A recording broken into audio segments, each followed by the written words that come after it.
बेणेश्वर धाम साबला में 30 अक्टूबर 2022 को राष्ट्रीय आदिवासी सम्मेलन का आयोजन हुआ, जिसमें राजस्थान, मध्य प्रदेश, गुजरात सहित कई राज्यों के आदिवासी समाज के लोगों ने भाग लिया। इस दौरान इस सम्मेलन में किन मुद्दों पर चर्चा हुई और किसने क्या कहा, इससे पहले आदिवासी समाज द्वारा सुंदर प्रस्तुतियां दी गई। देखिए, इसके बाद पूरी खबर जरूर देखें।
उसके बावजूद हम लोग डूंगर बरंडा को भूल गए, उसके बावजूद नरुआ नैना को भूल गए, उसके बावजूद हम पार्षद चरपोटा को भूल गए।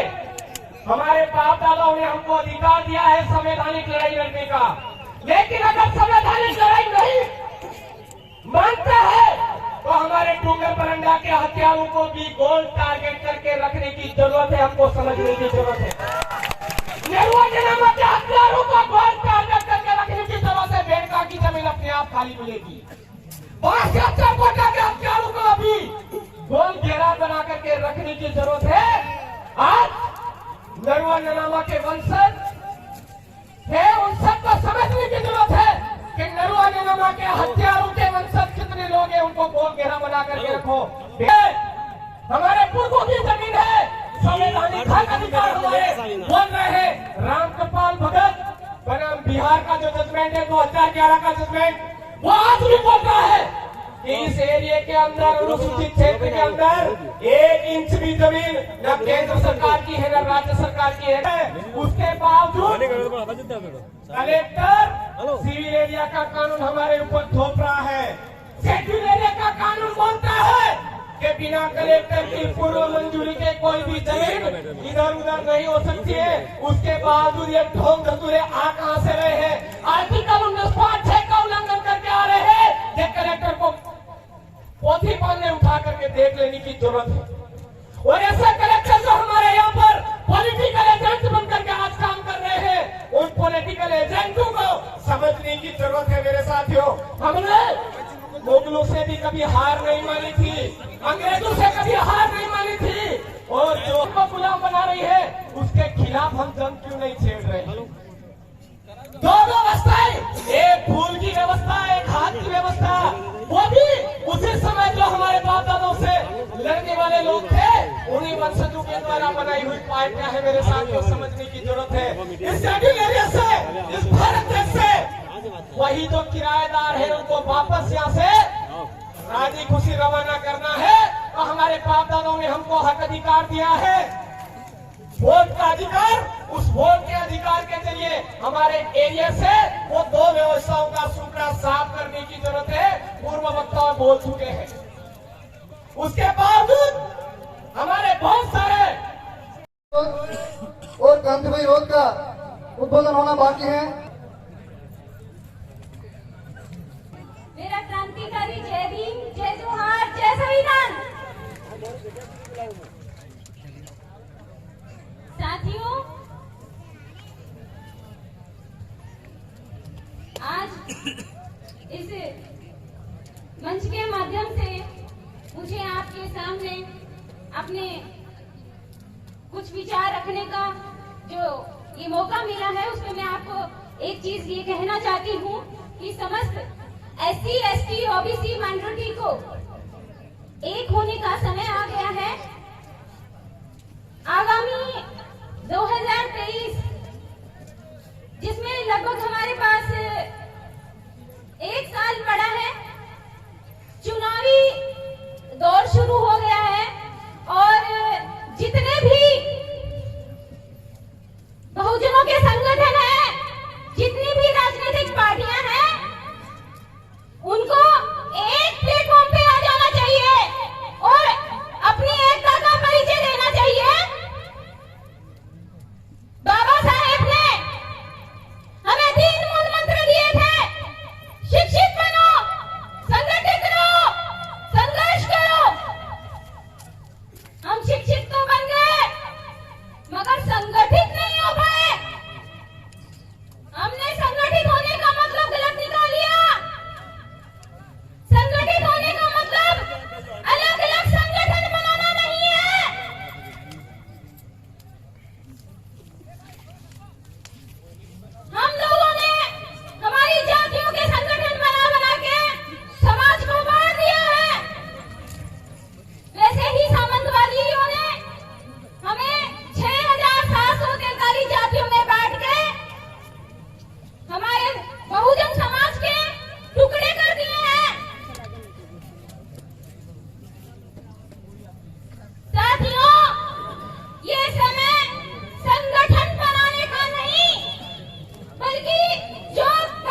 की संस्कृति को खत्म कर दो, वो अपने आप ही गुलाम हो जाएंगे।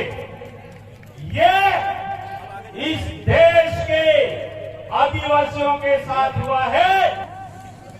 जैसे मुसलमान के लिए मक्का है, जैसे ईसाइयों के लिए उनका धर्मस्थल है, उसी तरीके से सारे विश्व के आदिवासियों का पूजा का स्थल ये गणेश्वर धाम है।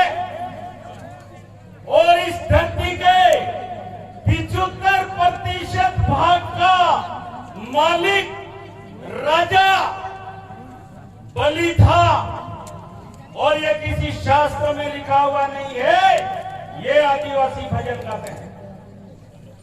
पेला दुगमा पेला सैया आटला लईने तर्या, बीजा दुगमा बड़ी सनैया आटला पदम करोड़ लईने तर्या। कौन बलि सन? राजा बलि, आदिवासियों का राजा, 75% बारानी, इस धरती का मालिक। आज से हजारों वर्ष पहले जब राजा बलि इस धरती का एक छत्र राजा और मालिक था, उस समय केवल इस धरती पर चांद और सूरज का झंडा फहराया जाता था, कोई और झंडा नहीं था। ये भगवी झंडियां, ये ईसाइयों की झंडियां, ये मुसलमानों की झंडियां इस देश की झंडियां नहीं है, भारत की झंडियां नहीं है। इस देश की झंडी, इस देश के धर्म का ध्वज, इस देश की संस्कृति का ध्वज एक ही है, और वो है चांद सूरज वाला, जिसका रंग सफेद है, जिसका रंग हरा है, जिसका रंग लाल है, और इसमें चांद सूरज अंकित है। वो ही इस धरती का मालिक होने का अधिकारी है, बाकी कोई रंग वाला। 2011 में बोला कि 8% आदिवासी इस देश का मालिक है। इसका मतलब 8% आदिवासी का धर्म ही इस भारत देश का धर्म होना चाहिए। 8% आदिवासी की संस्कृति इस भारत देश की संस्कृति होनी चाहिए। सुप्रीम कोर्ट ने यह नहीं कहा है कि इस देश का मालिक ओबीसी है। सुप्रीम कोर्ट ने यह नहीं कहा कि इस देश का मालिक शेड्यूल कास्ट है या इस देश का मालिक जनरल कास्ट है। सुप्रीम कोर्ट ने बोला इस देश का मालिक आदिवासी है। अगर देश का मालिक आदिवासी है तो इस देश का धर्म आदिवासी धर्म होना चाहिए, और इस देश का झंडा चांद सूरज वाला झंडा होना चाहिए, कोई और नहीं होना चाहिए।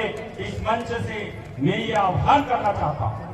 सभी साथियों ने मेरी बात को सुना, इसके लिए सबको जय जोहार, जय आदिवासी, जय भील बंदेल।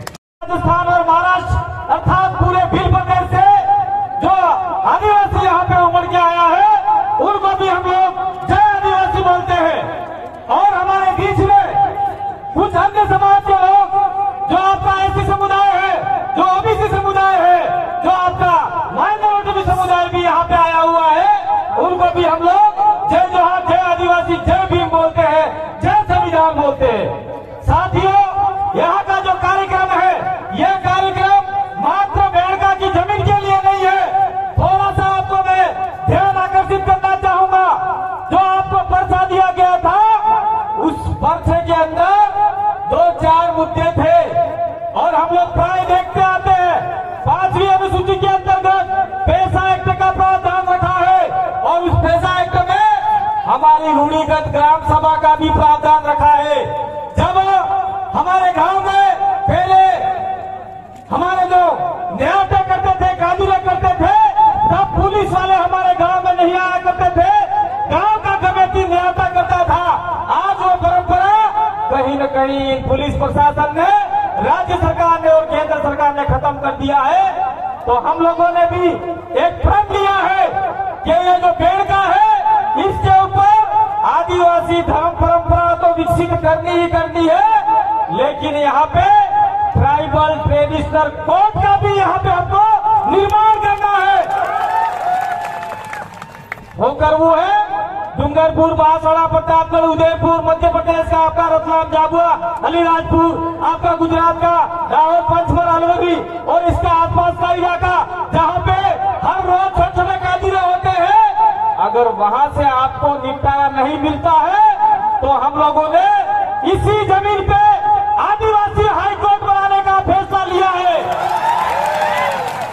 आदिवासी हाई कोर्ट मध्य प्रदेश के साथियों को भोपाल और जबलपुर नहीं जाना पड़ेगा, बेड़का में आना पड़ेगा। ये आप लोग चाहते नहीं चाहते? बेड़ेश्वर वाले आपके मध्य प्रदेश के साथी, गुजरात के साथियों को गांधीनगर नहीं जाना पड़ेगा, अहमदाबाद जाना पड़ेगा, बेड़का में आना होगा। और हमारे महाराष्ट्र के साथी है उनको बॉम्बे नहीं जाना पड़ेगा। और राजस्थान के जो साथी है जोधपुर और हम जयपुर पैर गज गज के थक गए हैं, लेकिन हमारे वीरों के ऊपर, हमारे आदिवासियों के ऊपर हिंदू विवाह अधिनियम के तहत तलाक नहीं मिलता। फिर भी आज पढ़े लिखे लोग वकीलों के चक्कर काट रहे हैं। अगर हमारे पालवी कमेटी और यहाँ पे आदिवासी हाई कोर्ट बन जाएगा, आदिवासी सुप्रीम कोर्ट बन जाएगा, तो दिल्ली वाली कोर्ट भी आपका कुछ नहीं बिगाड़ सकती, भोपाल वाली कोर्ट भी आपका कुछ नहीं बिगाड़ सकती। आपको न्याय यहाँ मिल सकता है। ये भी आदिवासी परिवार ने सोचा है। तो क्या गलत सोचा है? तो क्या आप लोग सारे यहाँ आदिवासी हाई कोर्ट बनाने के लिए तैयार हो नहीं हो? हाथ खड़े करके बताओ।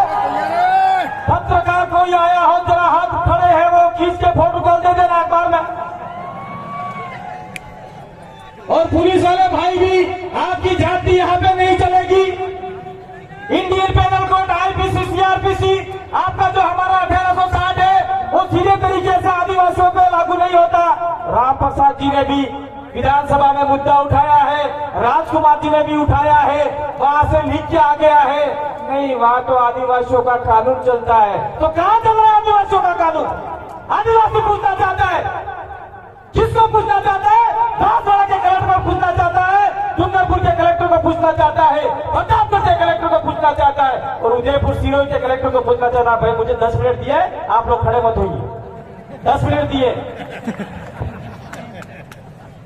मैं बीच में भूल जाता हूँ। तो हम लोग पूछना चाहते हैं उन लोगों से कि जबरन हमारे आदिवासियों को काहे में फंसाया जा रहा है। और ये जो आपका यहाँ जन सैलाब आया है, मैं उन जन सैलाब को निवेदन करना चाहता हूँ।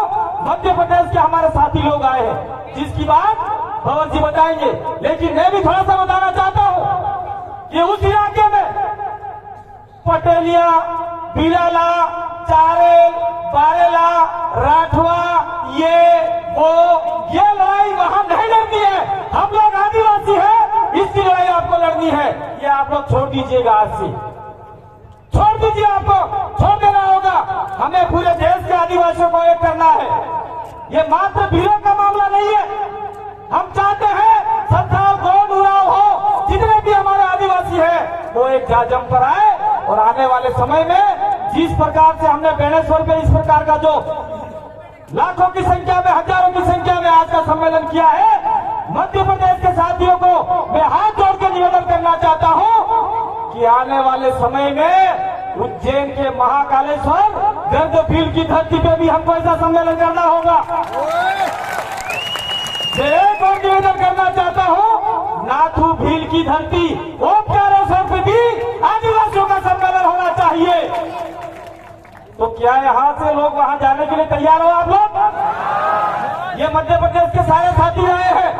मैं एक बात और कहना चाहता हूं, ये जो आपका बेड़का है, ये हमारे भगत लोग पीछे जाबुखोर आबूदोला संस्था बना के वहां पे उस कुटिया में बैठे हुए हैं। लेकिन यहाँ की गंगी मुहरी सरकार, गूंगी बुबड़ी सरकार, आदि सरकार वहां लाइट नहीं देना चाहती, क्योंकि भीड़ वहां नहीं बैठेगा और वहां पे गेट लगा दिया है। मैं सरकार को कहना चाहता हूं, तो तुम्हारा गेट लेके जाओ, हटाओ यहाँ से। तुम्हारे भाग की जमीन है क्या जो हमारे साधु संतों को वहां जाने से रोक रहे? कौन है यहाँ गेट किसने बनाए नालायक ने? महाराज जी, आप लोग कल से तोड़ डालो इसको। पर तोड़ना नहीं हो, खाली उनको कहना है। इसलिए मैं कह रहा हूं आप लोगों को, तो मध्य प्रदेश के साथ ही 2 कार्यक्रम होंगे। दूसरा यहाँ पे टंटिया भील, तो हम लोग कहीं न कहीं भूलते जा रहे, जो हमारा रॉबिन हुड था, जिससे अंग्रेज लोग, सामंत लोग थर-थर कांपते थे और पैंटों में पेशाब करते थे, उसको भूलना नहीं है। इसलिए खंडवा खरगोन के अंदर कोटड़ा गांव है, जहाँ पे टंटिया भील का जन्मस्थली है। हम लोग चाहते हैं कि वहाँ पे आदिवासियों को सबसे बड़ा आस्था स्थल बने, हमारे टंटिया भील की मूर्ति वहाँ स्थापित होनी चाहिए। चाहे आपको 1 रुपया देना पड़े, 2 रुपया देना पड़े, वहाँ पे भी करना है। तो खंडवा के साथी आए हैं, उनको मैं निवेदन करना चाहता हूँ कि आप लोग वहाँ का कार्यक्रम तय करें। तो जितने भी साथी है, 3 कार्यक्रम आपके हो गए, और ये बेड़ेश्वर का कार्यक्रम परमानेंट चलता रहेगा। दूसरी बात, मैं मेरा समय जरा किसी का नहीं लेना चाहता हूँ। मैं इतना कहना चाह रहा हूँ कि मैं जैसे मंच पर चल रहा था, मुझे एक चिट्ठी पकड़ाई है हमारे कार्यकर्ताओं ने, कर्मचारियों ने, जिस बात को हम लोग भूल रहे हैं। कहा भाई भगत जी महाराज, सुनो, कहा भाई भगत जी महाराज, हमको क्या वेद शास्त्र फास्त्र हमको आते हैं क्या लिखा है संस्कृत में, क्या लिखा है, हमको कोई लेना देना नहीं। और राजस्थान सरकार ने अभी जो आपका बांसवाड़ा में यूनिवर्सिटी बनी है, आदिवासी यूनिवर्सिटी, ट्राइबल यूनिवर्सिटी, उसके अंदर वेद विद्यापीठ की पढ़ाई चालू करवाई है। क्या आदिवासियों को भिखारी बनाना चाहते हो क्या? वेद विद्यापीठ वहां अगर यूनिवर्सिटी खोलनी है तो भीली भाषा का प्रयोग होना चाहिए, भीली बोली का यूनिवर्सिटी होना चाहिए। ये बात हम लोग कहना चाहते हैं। दूसरा, मैं आप लोगों को कहना चाह रहा हूं कि अभी हम लोग कोई राजनीतिक बात नहीं करना चाह रहे, लेकिन अभी जो भील प्रदेश का इलाका है, मध्य भारत का इलाका है, इसके ऊपर आरएसएस की भी नजर है। नागपुर वाले लोग देख रहे हैं आपके ऊपर, बीजेपी की भी नजर है, कांग्रेस की भी नजर है। कभी यहाँ पे अशोक जी गहलोत या चाहे वसुंधरा राजे आदिवासी इलाके में काम आया करते थे, और 2-4 सालों से रोज हेलीकॉप्टर उड़ा रहे। भाई क्यों फड़फड़ा रहे, मुझे समझ में नहीं आता, रोज हेलीकॉप्टर उड़ा रहे। दूसरी बात, अभी मानगढ़ के ऊपर 17 जुलाई को लाखों की संख्या में आदिवासी सड़क नहीं चढ़ा, हम लोग ही सड़क नहीं चढ़े। अभी वहां पे क्या पता नरेंद्र भाई मोदी आ रहे ये होकर वहां में, कभी जब तक ये मुख्यमंत्री थे गुजरात के, तब तक तो मानगढ़ पर चढ़ने का उनका कभी पैर नहीं पड़ा, और आज मध्य भारत में आदिवासी एक हो रहा है। तो मानगढ़ से कहना चाह रहे, अखबारों ने भी लिखा था कि 3 राज्यों को, 4 राज्यों को यहाँ से संदेश देंगे कि बीजेपी सरकार एक बार फिर बनाओ। अब लोग घंटा ही मत बनाना भाई। हमारा जंगल लूट लिया, हमारा जमीन लूट लिया। अभी प्रोफेसर साहब ने आपको बताए थे, इसलिए मेरा आपसे निवेदन है कि 2022 का जो गुजरात का चुनाव आ रहा है, मैं मंच से कोई राजनीतिक बात नहीं करना चाह रहा हूँ, प्रोफेसर साहब की आगे बात बढ़ाना चाह रहा हूँ। गुजरात के अंदर 27 सीटें हैं, उस 27 सीटों में पीएन आदिवासी, शुद्ध आदिवासी का डीएनए गांधीनगर जाना चाहिए। और हमारे दोनों एमएलए जो टेबल बजा के जो बात कही है, वो बात गुजरात में आदिवासियों को उठानी होगी। क्या गलत बात है ये? दूसरी बात, मध्य प्रदेश के साथी आए हैं, हमारे राजस्थान से पहले आपका 4 महीने पहले चुनाव है, और मजबूर कर दो वहां पे कांग्रेस बीजेपी को, आपके बिना सरकार ही नहीं बना पाए। ये आप लोगों को सोचना होगा, और हमसे जितनी मदद हो सकेगी वक्ता के तौर पे, कान और मन से, धन तो हमारे पास नहीं है, आपके साथ में कंधे से कंधा मिला के लड़ाई लड़ने के लिए हम लोग आपके साथ में तैयार हैं। और दूसरी बात, मैं इसी मानगढ़ की आपका बेड़गा की धरती पे चल के जाना चाह रहा हूँ। 1 तारीख को मानगढ़ के ऊपर हमारे देश के प्रधानमंत्री का बहुत बड़ा रैली है। अगर आप में आदिवासियों के प्रति कोई सच्ची श्रद्धा है, आदिवासियों का भला चाहते हैं, तो गुरु गोविंद यूनिवर्सिटी है, उसके अंदर सबसे ज्यादा आदिवासी प्रोफेसरों की भर्ती की जाए। एक भी प्रोफेसर आदिवासी नहीं है वहां पे, और नाम है ट्राइबल यूनिवर्सिटी, एक भी ट्राइबल नहीं है। दूसरा, मैं यहाँ से और एक मांग करना चाहता हूँ, मानगढ़ के ऊपर ये राष्ट्रीय स्मारक बना रहे। काय का राष्ट्रीय स्मारक? किस नाम का राष्ट्रीय स्मारक? जहाँ पे 1700-1500 भीलों ने अपना बलिदान दिए, इसलिए उस राष्ट्रीय स्मारक का नाम भील आदिवासी राष्ट्रीय स्मारक होना चाहिए। ये अगर करना चाहते हो तो आप लोग आइए। और पत्रकार महोदय, टीवी मीडिया महोदय, मैं निवेदन करना चाहता हूं, अगर मानगढ़ के अंदर किसी ने ट्राइबल इंडिजिनस आदिवासी को वनवासी या वन बंधु के नाम से पुकारा तो आप लोग अपने अपने एसडीएम कार्यालय के बाहर पुतला जलाने के लिए तैयार हो जाना। पुतला जलाने के लिए साला हम लोगों को वांदरों ने फलनों टिकड़ों को तुम्हारा बाप मारा साले, ये आपको कहना होगा। अब समय बहुत कम है, जरा नहीं बोलूंगा। वे विद्यापीठ हो गया, सारा आपका हो गया सर हो। अब मैं अपनी बात को यही विराम दूंगा, क्योंकि बहुत सारे वक्ता हमारे मध्य प्रदेश के साथी आए हैं, महाराष्ट्र के साथी बैठे हुए हैं, बहनें बैठी हुई है, उनका समय मैं नहीं खोना चाहता। तो मैं एक नारा लगाऊंगा, आप थोड़ा सा भूखे प्यासे तो होंगे, मैं भी भूखा प्यासा हूं। क्या नारा है? अरे मान रहे सम्मान रहे, फिर प्रदेश का नाम रहे। जरा जोर से, मान रहे सम्मान रहे, फिर प्रदेश का नाम रहे। जय जोहर का नारा है, भारत देश हमारा है। खिलौड़ावान नहीं हूं भाई, चला है, भारत देश हमारा है। मैं एक बात और भूल गया था, मेरे साथियों ने कहा था, दिनेश जी खानन ने, कि बेड़का की जो जमीन है उसके लिए हम तो लड़ाई लड़ रहे हैं, लेकिन यहाँ के जो महाराज है हम उसके विरोधी नहीं है। लेकिन हमें पता चला है कि गौ माता गौशाला के नाम से वहां पे बहुत सारी जमीन हड़प के बैठ गए हैं और आदिवासियों की गाय रोडों के ऊपर मर रही है।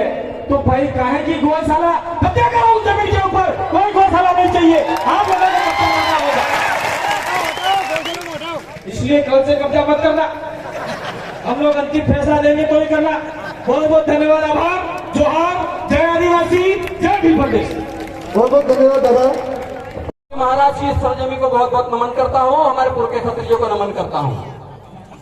आज इस बेड़का में जहां पर 3 नदी का संगम होता है, जो माही नदी है हमारे गृह जिले से निकल कर आती है, उस जगह पे मैं आज खड़ा हूं, मैं खुद को गौरवान्वित महसूस कर रहा हूं।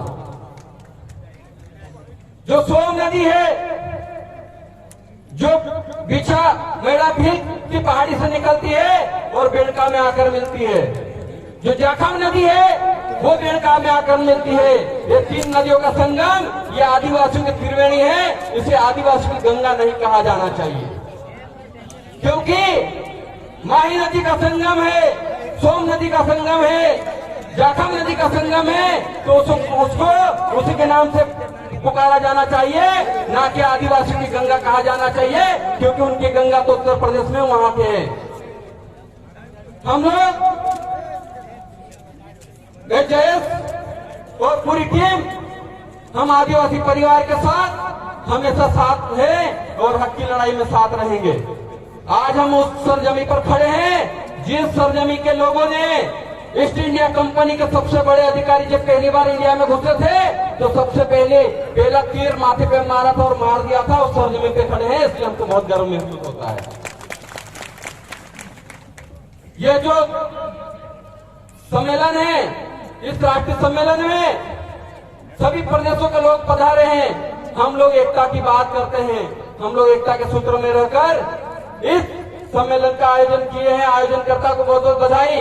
और आपका आयोजन आज देख लीजिए, आज की जो पब्लिक है अपने अपने पैसों से आई हुई पब्लिक है, और कल मानगढ़ धाम में किराए की पब्लिक आएगी तब भी इतने लोग इकट्ठे नहीं हो पाएंगे, क्योंकि ये आदिवासी खून है, अपनी कौम को बचाने के लिए आए हैं, अपने बेड़ेश्वर धाम को बचाने के लिए आए हैं। ये जंगल हमारा है, ये जो नदी निकली है ये हमारी है, ये पहाड़ हमारे हैं, यहाँ पे जो देव थे वो हमारे हैं। तो फिर ये इस जमीन का नामकरण और इस जमीन का पुजारा भी आदिवासी होना चाहिए, ना कि कोई गैर होना चाहिए। इस जमीन के लिए ये आंदोलन किया है, मैं उन आंदोलन साथियों को बहुत बधाई देता हूँ। हम लोग आपका जो भील प्रदेश का नारा है, हम भी भील के ही वंशज हैं, हम भी भील के ही वंशज है। हमारे पूर्वज भी राजस्थान से ही मध्य प्रदेश गए हैं और मध्य प्रदेश में जाकर चाहे भिलाला बन गए चाहे बारेला बन गए, लेकिन हमारा खून आदिवासी खून है, भील का डीएनए हमारे अंदर है और वो खून बोलता है। इसीलिए आज चाहे भील हो, भिलाला हो, बारेला, पटिया हो, या आदिवासी नजर आ रहा है, यही सबसे बड़ी खासियत है। और जैसे कि कांति दादा ने कहा कि हमारे टंटिया भील के यहाँ पर कार्यक्रम होना चाहिए, दादा अगला कार्यक्रम हम वहीं पर करेंगे, आप सब लोग पधारिएगा, हम आगे आपको आमंत्रण देते हैं। जिस टंटिया भील ने अंग्रेजों के छक्के छुड़ा दिए, उनका नाम तक लेने में सरकार कतराती थी। जिस मानगढ़ धाम में 1913 में 1507 आदिवासी शहीद हो गए, सरकारों के कानों में जू नहीं रेंग रहा था, लेकिन आपके जन जागरण ने दिल्ली के लोगों को मानगढ़ आने पर मजबूर कर दिया। ये आपकी ताकत है और इस ताकत को बरकरार रखिएगा, चाहे आदिवासी परिवार हो, चाहे जयस हो। सबसे पहले समाज, संगठन से पहले समाज है और समाज के साथ कंधा से कंधा मिलाकर हम लोग हरदम खड़े रहेंगे, चाहे वो राजस्थान की बात हो, चाहे गुजरात की बात हो, चाहे महाराष्ट्र की, चाहे मध्य प्रदेश की बात हो। बस मुझे समय कम मिला है, मैं इतना ही कहूंगा और अंत में एक चीज कह देता हूं, ना हम हिंदू हैं, ना मुसलमान हैं, ना हम हिंदू हैं, ना मुसलमान हैं, ना सिख, ना ईसाई हैं, हम इस देश के मूल मालिक आदिवासी हैं। आप सभी क्रांतिकारी साथियों को बहुत बहुत जोहार, धन्यवाद। जय जोहार का नारा है, भारत देश नारा है, जय जोहार का नारा है, भारत देश नारा है। बहुत बहुत धन्यवाद। जय जोहार, जय भील प्रदेश। धन्यवाद। राजा बली यहाँ हमारा पड़ोस में गांव है, शायद कटारवाड़ा है, कटारपाड़ा करके नवा टापरा। तो नवा टापरा जो कटारा गोत्र है, कटारा गोत्र के बाणे से, तो जो कटारा है उनको जोर से बोलना पड़ेगा, क्योंकि कटारा कभी कभी कहते हैं कटारा कट जाएगा, लेकिन कटारा झुकेगा नहीं, हम कहते हैं। तो इस लड़ाई में सबसे पहले कटारों को आना है और कटार के साथ में हम कंधा से कंधा मिला के खड़े रहेंगे। और यहाँ पर हमारे जो सिरा वापसी लगाया था, उस सिरा वापसी को कुछ लोग ले गए, यूं कह रहे हैं आने वाले समय में हम सब मिलके यहाँ लगाएंगे वापस। हम क्या थे, हमारा समाज, हमारा खून क्या था, हमारे पूर्वज कितने ताकतवर थे, और इन पार्टियों वालों ने हमारे लोगों को कितना गुलाम बना दिया था। लेकिन ये एक मंच, ये विचारधारा, इस विचारधारा ने हमारा जो समाज, इन संगठन वालों ने मानसिक रूप से गुलाम बना दिया था, वो वापस खड़ा हो गया है। और अब खड़ा हो गया है तो उसने नीच ने उस थाई जवान हो गए। अभी लगभग 12 बजे से कार्यक्रम स्टार्ट है। सभी वक्ताओं को अपना समय निर्धारित करके दिया। कई वक्ताओं ने अलग अलग प्रकार की यहाँ बातें बताई, बहुत अच्छी अच्छी बातें बताई। आज ये इतिहास में नाम दर्ज होगा, हमारी आने वाली पीढ़ी पढ़ेगी कि हमारे पूर्वज एकत्रित हुए थे और सभी ने मिलकर चंदा करके इसको समतल कराया और आदिवासियों के लिए ये रिजर्व कराया। इतिहास में पढ़ा जाएगा। अभी कल पौधे लगाए, आज पौधे लगाए। हमने भी एक अभियान चलाया। 84 विधानसभा, कुछ सागवाड़ा विधानसभा से जितनी गाड़ियां आई, प्रत्येक गांव से एक एक पौधा आज लगा के जाएंगे हम यहाँ भी आज। हमारी विधानसभा से प्रत्येक गांव से एक एक पौधा इस बेड़ेश्वर की धरती पे लगा के जाएंगे और कभी कभी पानी भी पिलाने आएंगे यहाँ पर। अभी आज हमारा समाज को किस तरह एक नई दिशा दे, कैसे संगठित करे, हमारे समाज के सामने क्या आपत्ति आ रही है, क्या क्या कठिनाई आ रही है। सबसे बड़े कठिनाई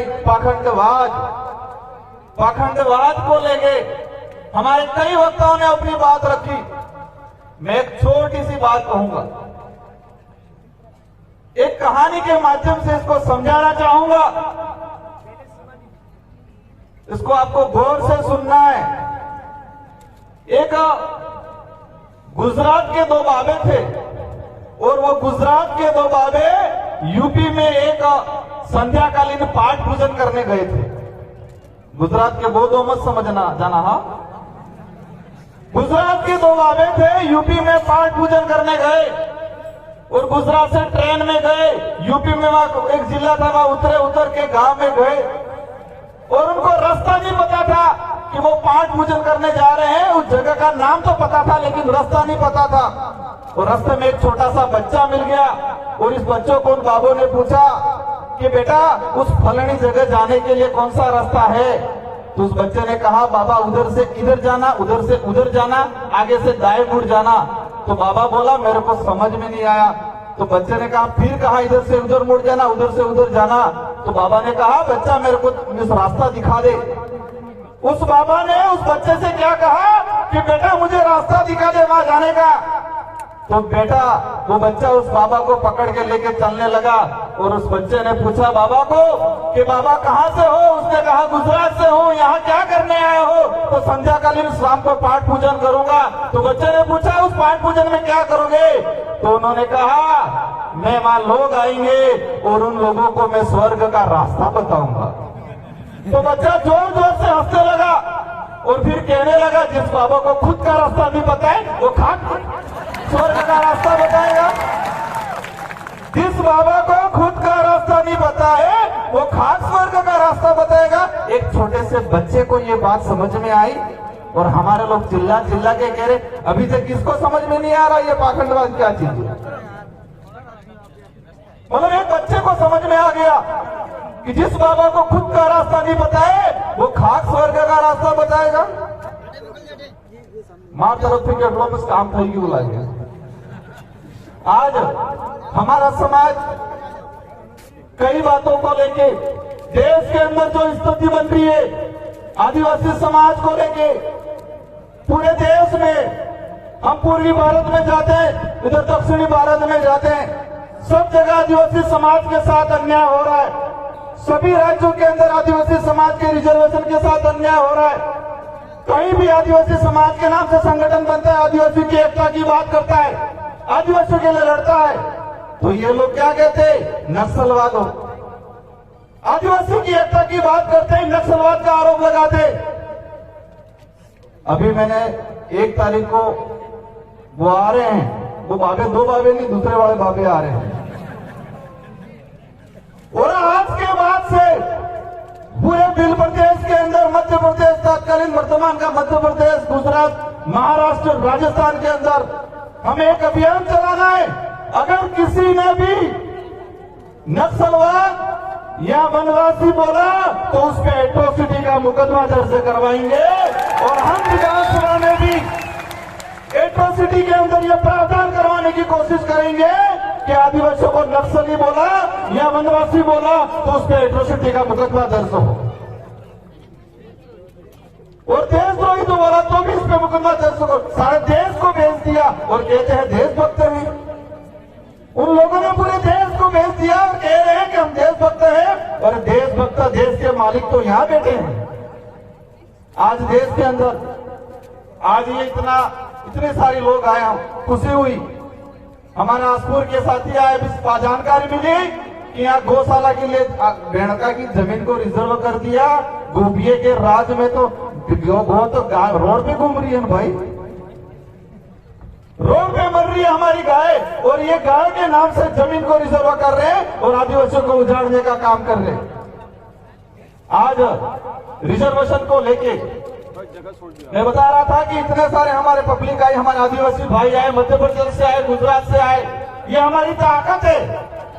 लेकिन कभी कभी मैं सोचता हूं कि हमारी मूल जो ताकत है, हमारी जो मुख्य ताकत है, उस ताकत को हम गिरवी रख के आए हैं।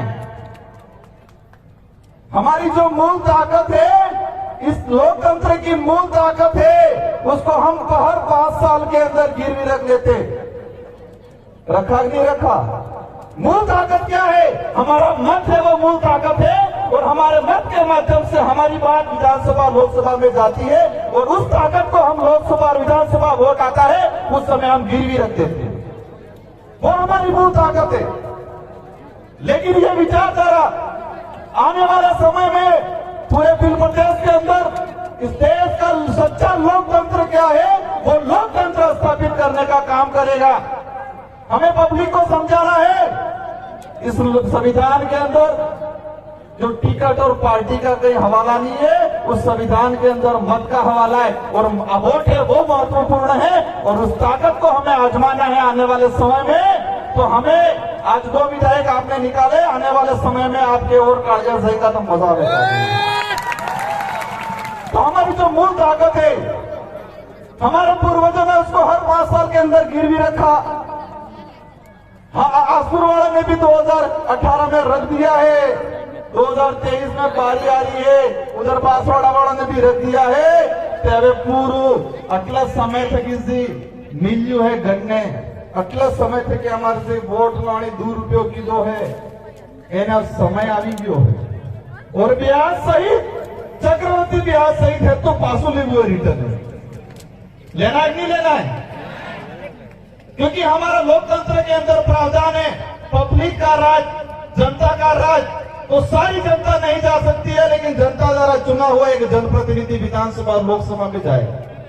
आपकी सोच के अनुरूप, आपकी विचारधारा का आपके द्वारा सिलेक्शन किया हुआ आदमी जाएगा, तो उनकी कभी हिम्मत नहीं होगी नक्सलवाद वनवासी बोलने की हिम्मत नहीं होगी। विधानसभा में हम दोनों ने ऐसा ऐसा बोला, विपक्ष वाले पहले हमेशा वनवासी भूल गए, वनवासी कहना भी थोड़ा थोड़ा भूल गए।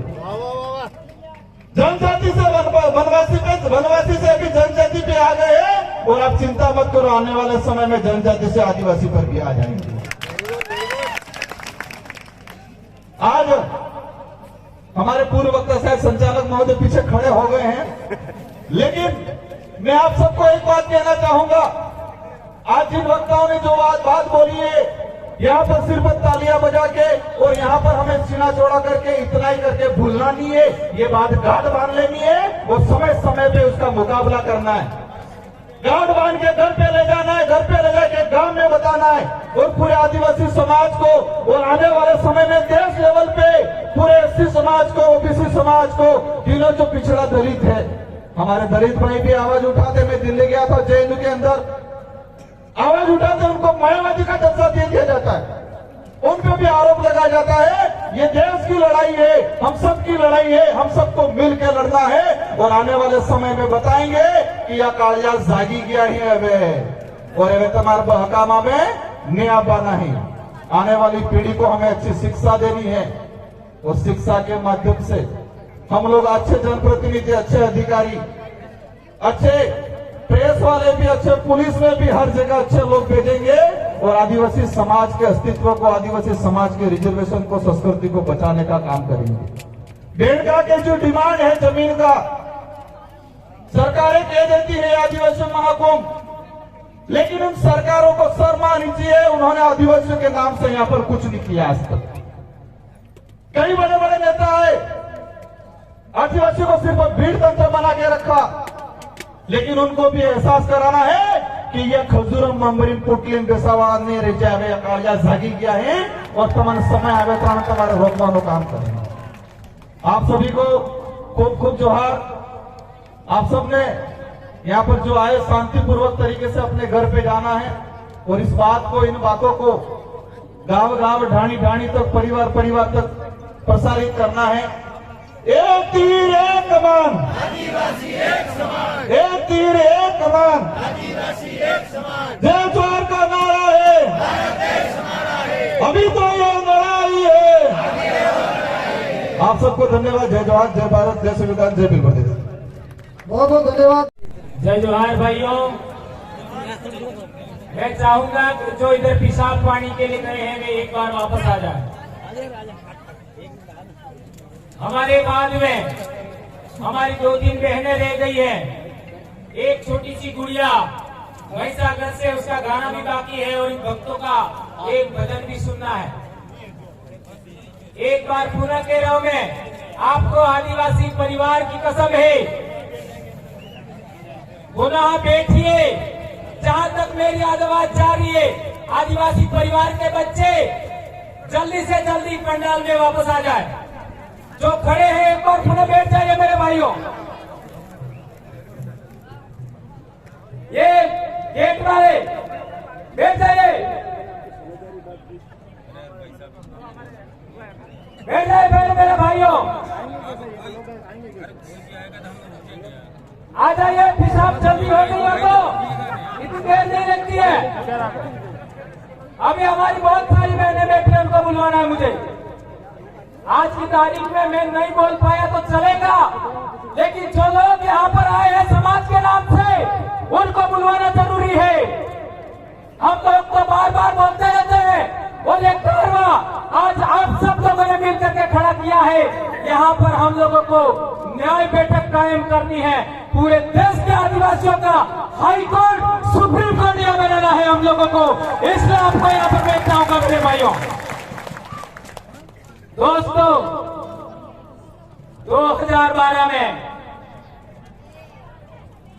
2012 में हम लोगों ने यहाँ पीछे एक नेजा गढ़ा था, एक बाबा जिसका नाम सुना होगा, बालेश्वर पीरा। वे आए थे और वे चाहते थे कि बेड़ेश्वर की गादी आदिवासियों की है, तो बेड़ेश्वर की गादियों पर आदिवासियों के लिए कुछ होना चाहिए। 2012 और आज 2022, 10 साल गुजर गए, तब जाकर के हम लोग यहाँ पर आए हैं। यह सपना हमारा आज साकार होने की ओर है। आप लोगों से विशेष अनुरोध है, आप लोग जल्दी से जल्दी वापस यहाँ पर बैठ जाइए। उस समय में यहाँ का सामंतवादी, जिसने यहाँ पर एक भक्तों के बैठने के लिए छप्पर बनाया था, जेसीबी से उखाड़ फेंका था नदी के अंदर। क्या मैं सही कह रहा हूं? जेसीबी से उखाड़ फेंका था। आज 19 तारीख से जेसीबियां चल रही है 5-5। किसी की औकात है कि इन जेसीबियों को रोके? यह है कालियों का राज, यह है कालियों की आवाज। भारत देश का मूल मालिक, भारत देश का आदिवासी, किसको इस धरती पर रहना है, किसको नहीं रहना, वो हम फैसला करेंगे। आप कौन होते हो? इस देश के अंदर ईसाइयों का, मुसलमानों का, हिंदुओं का, सिखों का, दलितों का, ओबीसी का, सबका खून बहा है इस धरती पर, तब जाके भारत देश बना है। अंग्रेजों से पहले ईसाई भी थे, अंग्रेजों के बाद ईसाई बने हैं। तो पहले कौन थे? या तो आदिवासी होंगे, या एससी होंगे, या ओबीसी होंगे। मुसलमानों से पहले इस धरती पर मुसलमान नहीं था।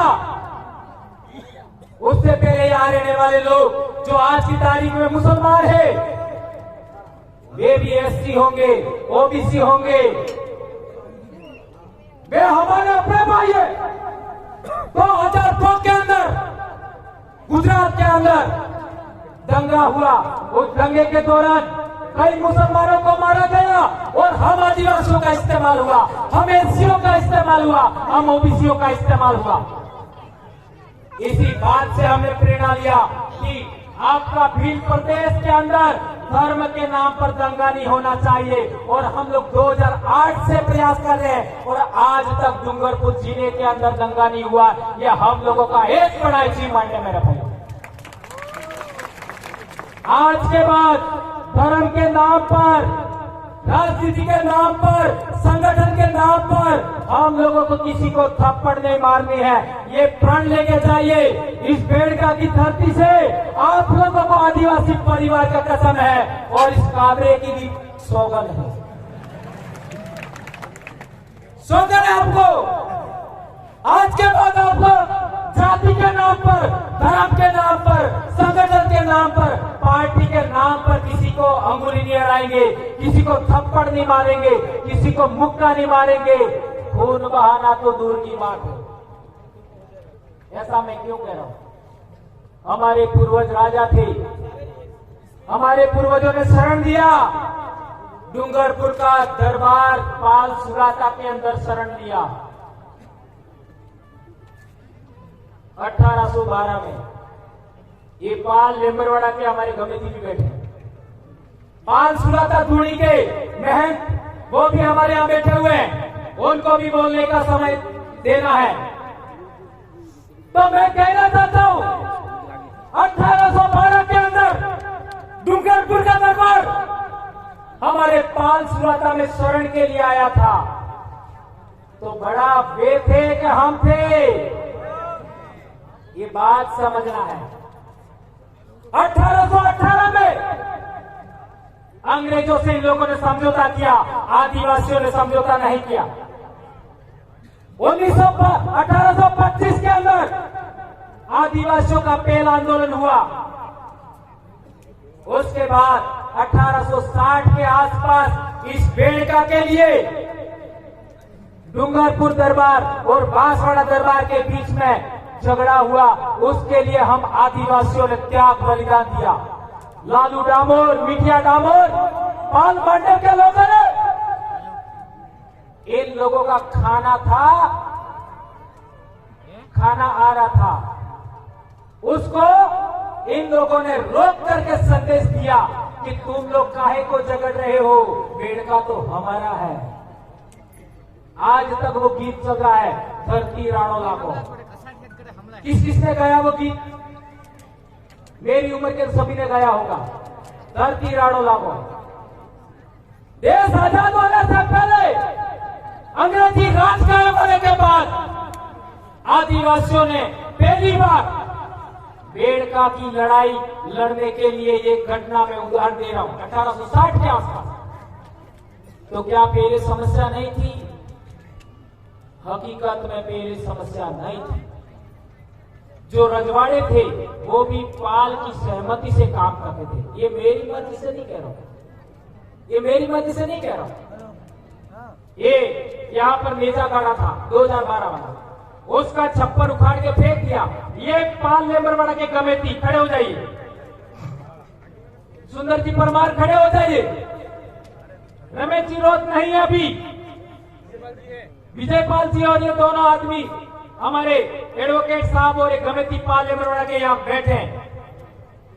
ये गए थे डूंगरपुर दरबार के पास कि बालई के ठाकुर ने हमारा छप्पर था उखाड़ के फेंक दिया।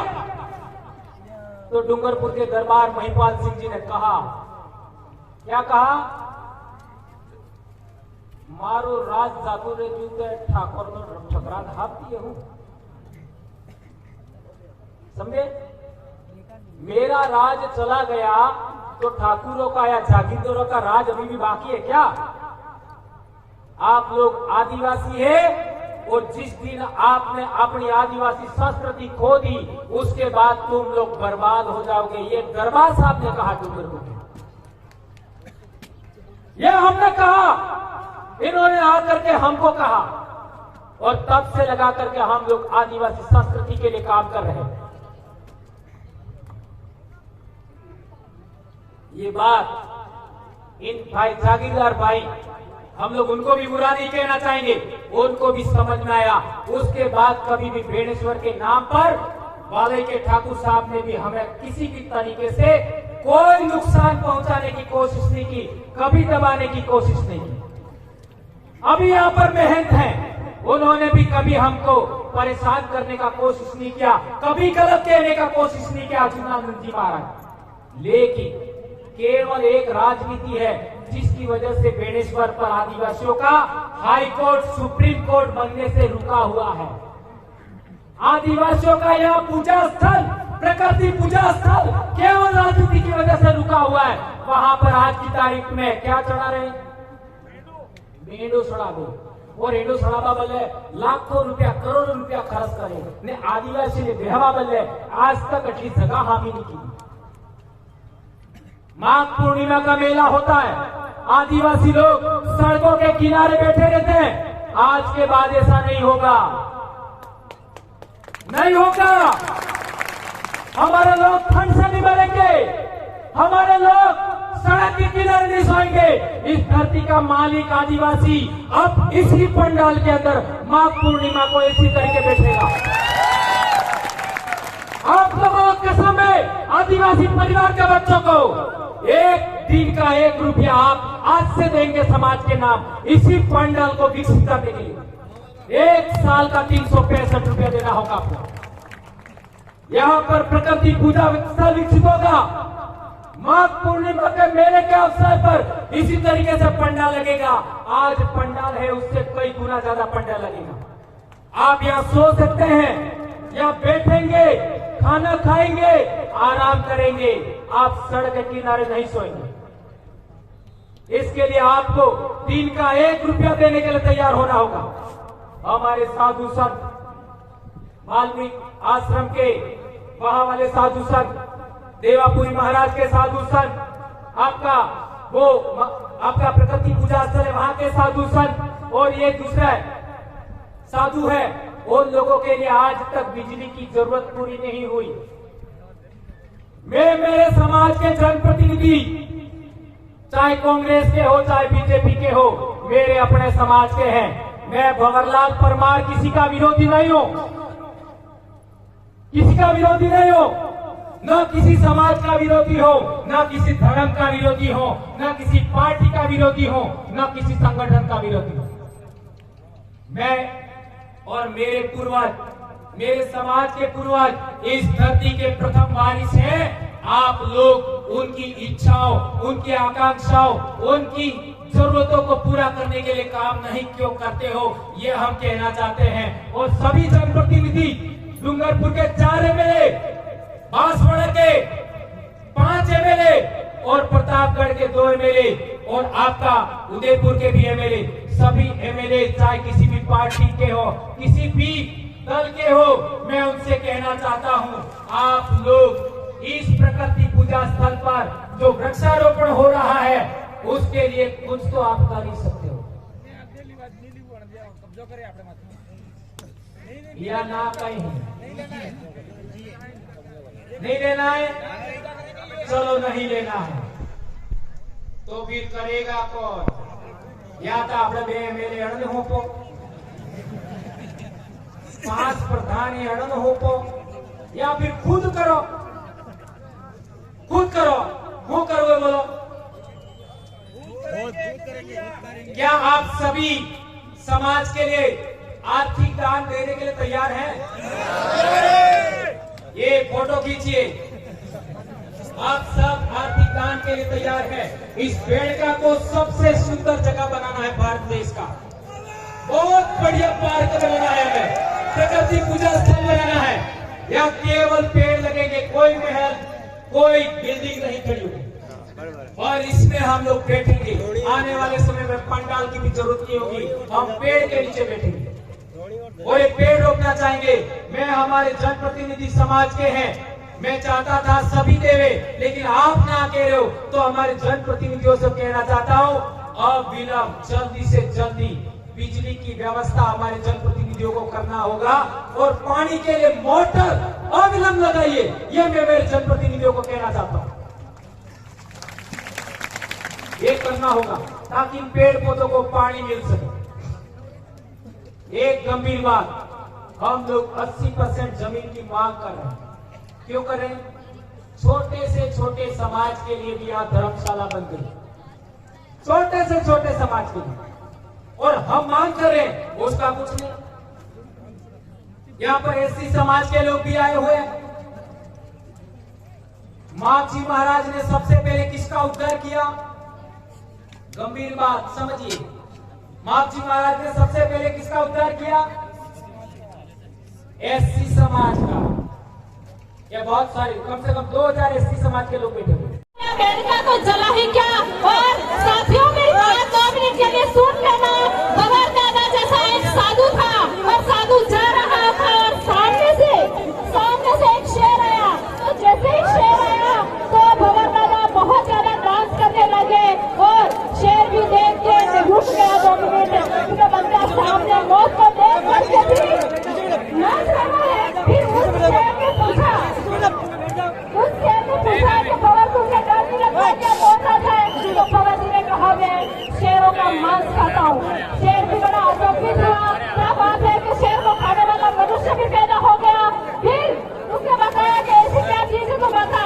तो भंवर दादा ने बोला कि मेरी झोली में एक शेर पहले से है, और दूसरा तू सामने आ गया तो मेरे खाने के लिए पर्याप्त है दोस्तों। तो इसका कहते ही फिर पूछा दूसरा शेर कहाँ है? तो भंवर दादा ने कहा मेरी झोली में है, और झोली आगे करके दिखाया तो आगे उसमें एक छोटा सा कांच था। कांच में जब उस शेर ने अपनी परछाई देखी तो जान बचा के बेड़ का छोड़ कर आगे निकल गया दोस्तों। तो ये हकीकत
को तो मैं संभाल लूंगा। कैसे होती है संगठन में शक्ति दोस्तों? तो जब इंसान करता है तो चार भाइयों के कुछ सामने की तरफ आते हैं, लेकिन जब जिंदा होकर नहीं हट पाते हैं, मेरी बात करेंगे और एक छोटे से माध्यम से गाना सुनो। भाइयों प्लीज एक बार, प्लीज एक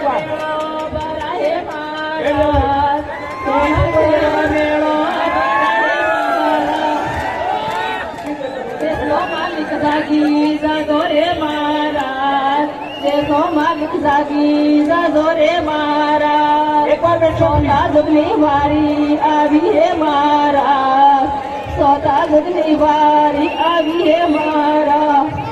गेरा गेरा जोहार बोला है महाराज, गेरा गेरा जोहार बोला है महाराज। जागो कर मैं जमानो जागो है महाराज, जागो कर मैं जमानो जागो है महाराज। अब उधारो अपड़ो के वहे महाराज, अब उधारो अपड़ो के वहे महाराज। आगो विश्वास हटाड़ो पड़े है महाराज, अंधविश्वास हटाड़ो पर है महाराज। पाखड़ियों नो विरोध करो रे महाराज, पाखड़ियों नो विरोध करो रे महाराज। सबने मांगे ही जागो रे महाराज, सबने मांगे ही जागो रे महाराज। गले माते डंको बजाड़ो महाराज, गले माते डंको।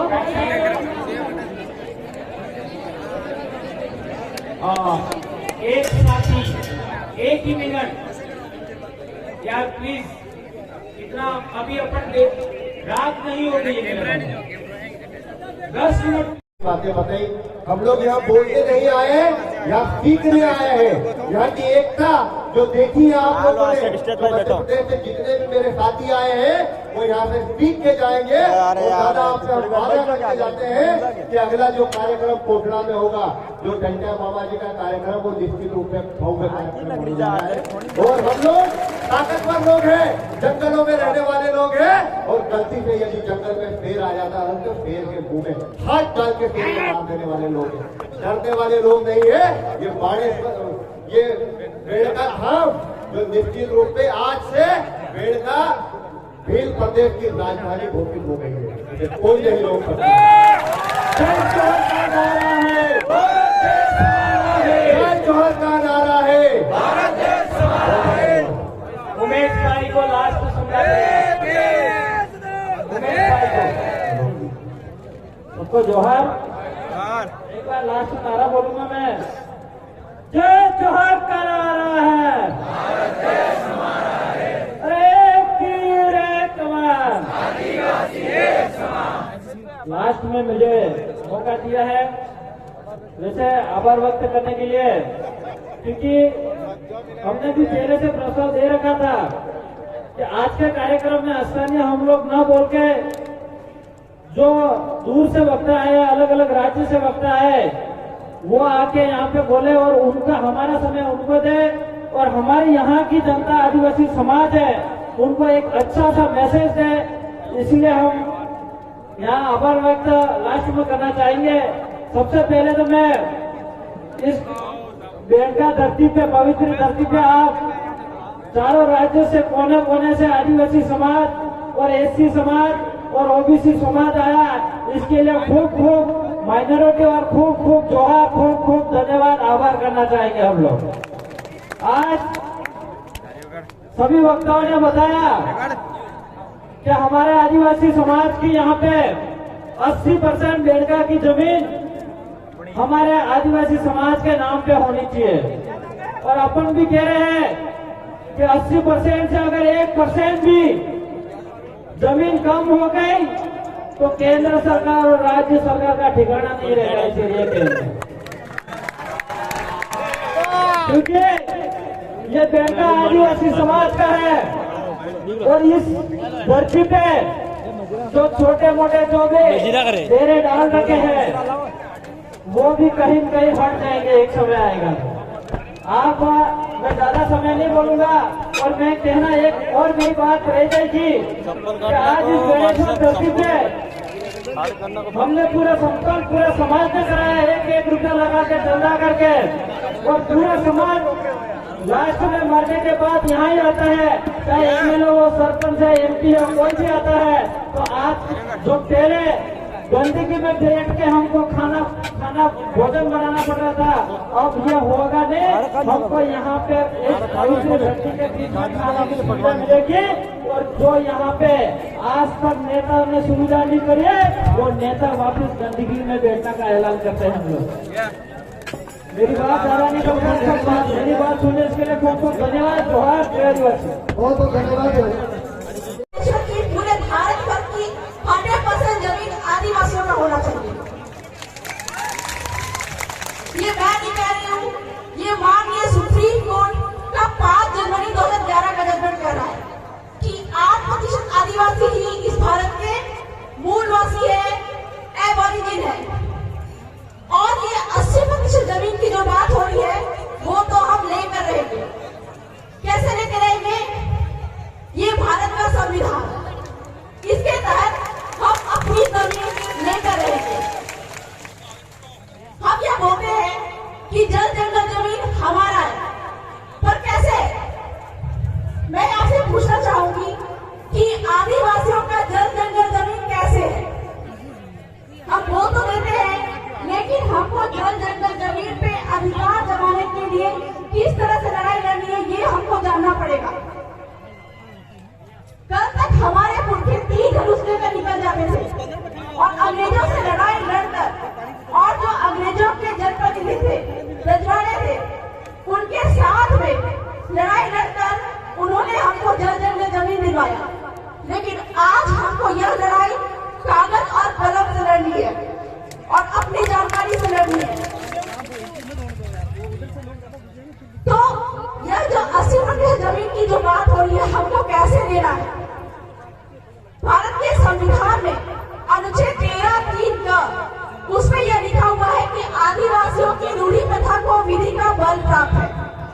तो यहाँ पे उपस्थित हमारे मेट कोटवाल जो गांव की कमेटी है, उनकी वजह से हमको ये हमारी जमीन वापस मिल सकता है। और यह जो बेलेश्वर धाम है, जैसे कि कहा जाता है कि यह जमीन जो है आदिवासियों की, और यह जमीन आदिवासियों की ही है, यह भारत का संविधान कह रहा है।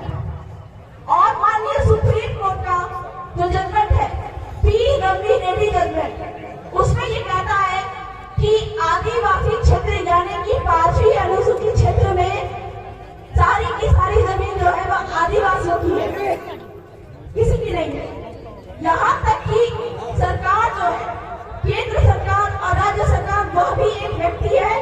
आदिवासियों का कब्जा होना चाहिए, और यहाँ का ट्रस्टी जो है वो हमारे आदिवासियों को ही बनाया जाना चाहिए।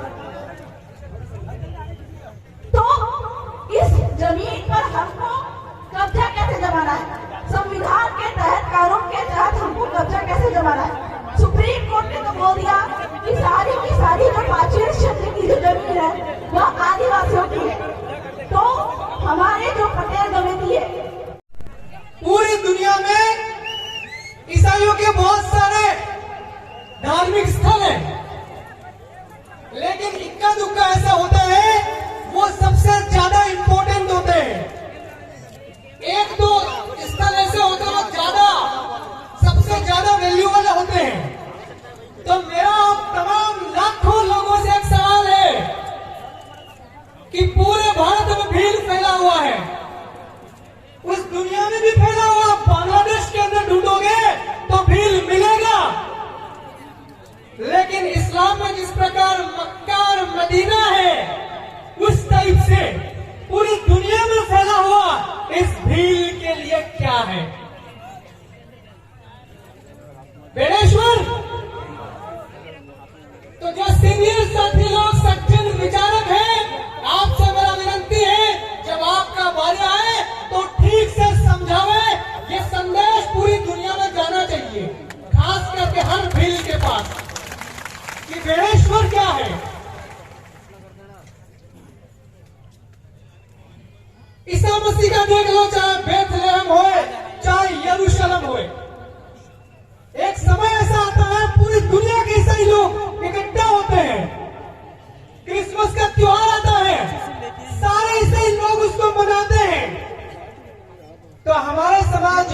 कौम है, भील कम्युनिटी सबसे पुराना है, सबसे प्राचीनतम समाज है। क्या इस समाज के अंदर जो कमियां हैं, गड़बड़ियां हैं, खामियां हैं, इसको ठीक कौन करेगा? क्या इलाहाबाद से कोई पंडित आएगा? आपको तय करना है। मगर हाँ, इधर बजरंग बली, इधर श्री राम जी, लक्ष्मी माता, कालिका माता, यह काम बंद करना पड़ेगा। ये करने की वजह से ही आज ये सबसे पवित्रतम स्थल के ऊपर की दुविधा है जमीन बचाने की। हमारे जो पुरखे हैं उनकी बात पहले होना चाहिए। अभी तक इतने सालों का इतिहास उठा के देख लो, 10,000, 20,000, 50,000 सालों का इतिहास उठा के देख लो, आदिवासी लोग आज तक किसी के अंडर में रह करके काम नहीं किए हैं। तो हम लोग दूसरों की संस्कृति के कम को कैसे अनुसरण करें? हम लोग दूसरों की आध्यात्मिकता का अनुसरण कैसे करें? संविधान में आर्टिकल 244 किसने पढ़ा है? हाथ उठाइए। आर्टिकल 244, आर्टिकल 244 आपको ताकत देता है स्वशासन की, आदिवासियों का स्वशासन। और यदि आपको आदिवासियों के स्वशासन का एक एग्जाम्पल देखना हो तो इस बेड़का टापू पे आके देखिए कि किस तरीके से बिना पुलिस के, बिना एडमिनिस्ट्रेशन के आज इतने लोगों को इतना बड़ा कार्यक्रम करके दिखाया।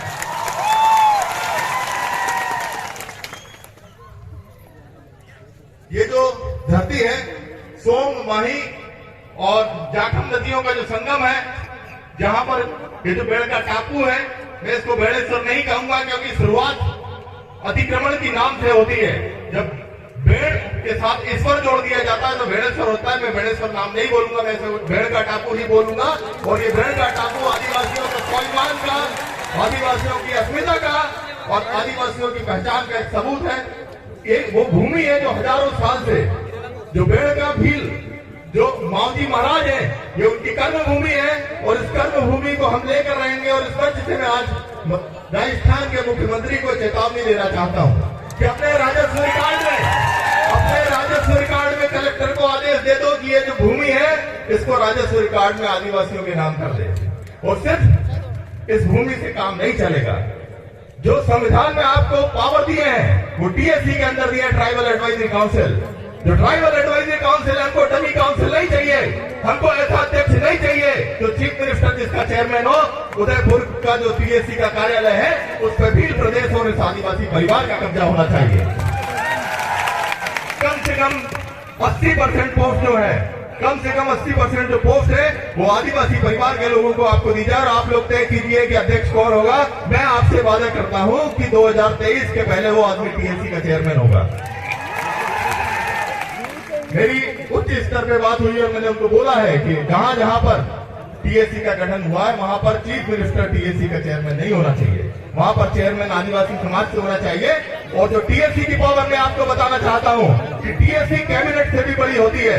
कैबिनेट को जो पावर होते हैं उससे कहीं ज्यादा पावर अनुसूचित एरियो में टीएससी को दिए गए संविधान के अंदर। लेकिन कोई भी माई का लाल, कोई भी राष्ट्रपति, कोई भी राज्यपाल, चूंकि ये चंगू मंगू है उन सरकारों के, उन चट्टों के, तो ये इनको जमीन पर नहीं उतरने देते हैं। गवर्नर क्या कर रहे हैं? गवर्नर एक संघ परिवार की गुलामी कर रहे हैं। राष्ट्रपति क्या कर रहे हैं? संघ परिवार की गुलामी कर रहे हैं। हमको बड़ी खुशी हुई थी जब द्रौपदी मुर्मू जी का नाम आया था, लेकिन जब हमने देखा कि एक शंकर मंदिर में उनको झाड़ू लगाते दिखाया गया, क्या दिखाना चाहते हो आप आदिवासी को? किस तरीके से आप दिखाना चाहते हो? हमारी खुद की संस्कृति है, हमारा खुद का धर्म है, आप क्या दिखाना चाहते हो आदिवासियों को कि आदिवासी आपका गुलाम है? इसी गुलामी से आदिवासी को नफरत है, इसी गुलामी से हमें नफरत है। और हमने जिस तरीके से अंग्रेजों को भगाया उसी तरीके से इस बेड़े टापू से ये जो लोग हैं आज बड़ी सुरक्षा कर रहे हैं। देखिए आप वहां पर मंदिरों की, इनको डर है कि कहीं आज कब्जा नहीं कर लें। हम लीगली कब्जा करेंगे, लीगली कब्जा करेंगे इस धरती पे। और एक बात और मैं बोलना चाहता हूँ, मुझे पता चला कि यहाँ पर पाखंडवाद के खिलाफ बोलने पर एफआईआर दर्ज कर दी गई। अरे पाखंडवाद के खिलाफ बोलने की आजादी तो संविधान देता है। मैं गुड डॉक्टर हूँ, मैं एक आई सर्जन हूँ, मैं माताओं बहनों से बोलना चाहता हूँ कोई जरूरत नहीं है आपको उपवास करने की। न चीज, न चोट, न छठ, आज सप्ताह में एक बार कड़कनाथ खाइए। अरे कड़कनाथ का पालन हम करते हैं। और कड़कनाथ क्या बोल रहा है? ये पाखंडी, ये पुजारी, ये ये कड़कनाथ खा रहे हैं, ये राजनीति के सौदागर कड़कनाथ खा रहे हैं। हमको कड़कनाथ खाने की जरूरत है। उन माताओं बहनों में कड़कनाथ में आयरन होता है। सब्जी खाइए, दूध खाइए, अंडा खाइए, खूब खाइए और खूब मेहनत करिए। यदि आप लोग अच्छा नहीं खाएंगे तो आपके बच्चे कुपोषित हो जाएंगे, आपके बच्चे कुपोषित हो जाएंगे, आपका डीएनए कमजोर हो जाएगा। यही तो ये लोग चाहते हैं कि आप लोग उपवास रहो, 8-8 10 दिन आप उपवास रहिए। तो हमको इस पाखंडवाद से दूर होना है। जहां तक संस्कृति के अधिकरण का सवाल है, मैं आपको बहुत सारे उदाहरण दे सकता हूं। महाकालेश्वर का नाम आपने सुना होगा। महाकालेश्वर की स्थापना किसने की? उज्जैन की स्थापना किसने की? गर्दभील ने की। गर्दभील के कुल देवता थे। गर्दभील का लड़का जो था उसका नाम राजा विक्रमादित्य था। राजा विक्रमादित्य के कुल देवता है। छत्तीसगढ़ के अंदर बमलेश्वरी माई है, बमलेश्वरी माताई है, वो इसी विक्रमादित्य की कुल देवी थी। आप आज जाके देखिए कि बमलेश्वरी में भी कब्जा है टीकुओं का और उज्जैन में भी कब्जा है। ओमकारेश्वर के अंदर ओमकारेश्वर की स्थापना राजा मंदाता जो थे, नादुभील ने ओमकारेश्वर की स्थापना की। आज आप ओमकारेश्वर में जाके देखिए, ओमकारेश्वर में उन्हीं लोगों का कब्जा है। तो यदि आप लोगों ने आवाज नहीं उठाई तो धीरे धीरे करके आपके जितने भी आस्था स्थल है, 90% जो आस्था स्थल है वो पहाड़ों में है। और पहाड़ों में कौन रहता था? आदिवासी रहते थे। वहां जो देवी देवता किसके हैं? आदिवासियों के हैं। साले ये यूपी बिहार के बंटे कहां से आ गए? हमारे संस्थानों पे, हमारे आस्था स्थलों पे हमको कब्जा करना होगा। हम संवैधानिक तरीके से, हम जो लोग हैं संविधान को मानने वाले लोग हैं, हमको मजबूर मत करिए कि हम बिरसा मुंडा और टंटिया भील के रास्ते पे जाएं। हमको चुपचाप हमारे अधिकार, हमको चुपचाप हमारे आस्था स्थल सौंप दीजिए। नहीं तो ये आदिवासी अभी तो जागा है, जिस दिन उठ खड़ा हुआ आप लोग भागते फिरोगे। जय जवाहर। बहुत खूब डॉक्टर आनंद राय जी, आपने बहुत शानदार बात यहाँ बताई हमारे आदमी समय। आपको तो तेरी बोली बोलो ठीक रहेगा नहीं, अब थोड़ा सा। तो भाइयों बात ये है कि आज पूरा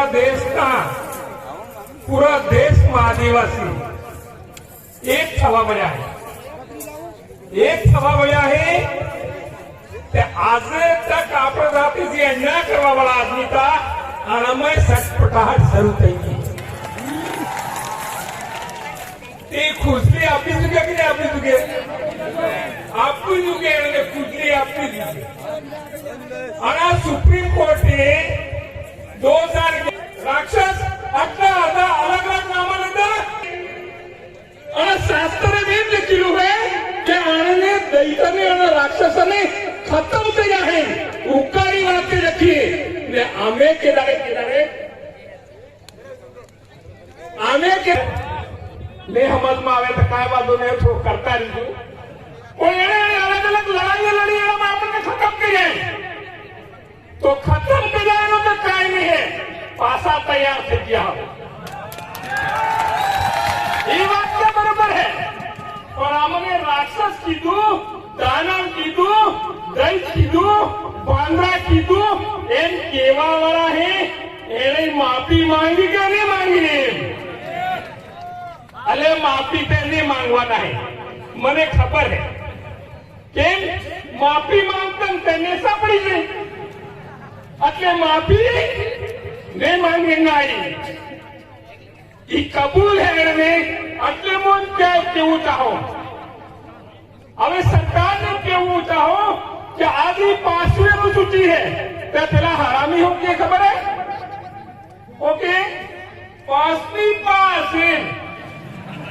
अरे 5वीं पास वालों ने थोड़ी नौकरी मिले अरे एवं हरामी कहता है जी 5वीं अनुसूची ने 5वीं पास की तो इन्होंने अपार्थ की रोड़ा पड़े कि नहीं पड़े? तो मैं क्यों कहूं कि आज के वाला है अब 5वीं अनुसूची है ये चपरासी ने होती लाइन कलेक्टर होती ये आदिवासी देगा ये 5वीं अनुसूची। और भाई क्या 5वीं अनुसूची हमें विधानसभा में बोलना पूछा है इनके 5वीं अनुसूची लागू है પણ લાગુ કયા જગ્યાએ એ મને ખબર છે પડતો નહીં सब जगह की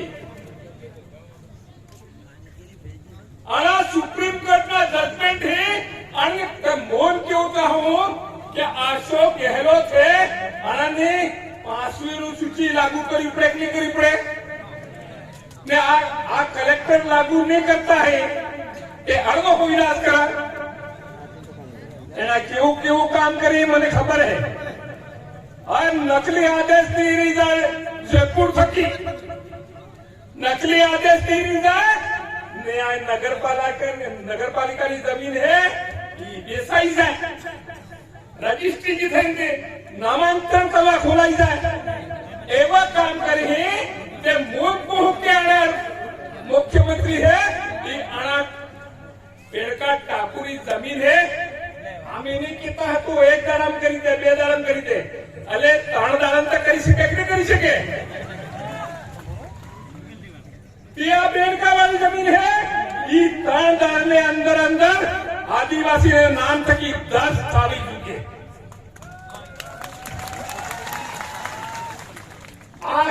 कटनी समिति है आप सब सहमत करेंगे हाथों सा करो क्या कलेक्टर एसपी है और मुख्यमंत्री है हमारी जमीन हमारे नाम के भी शामिल चुके हमारे किसी एक के बात में है कमोई की बात की भी कहा आपने आज ही हमारा देश में जी नाटक साले है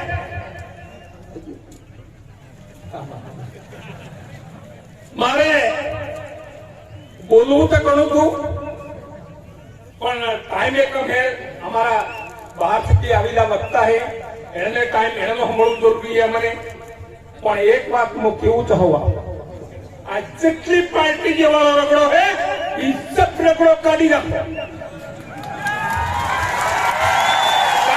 काढो है पासा एक बता तो सा करो धन्यवाद आपने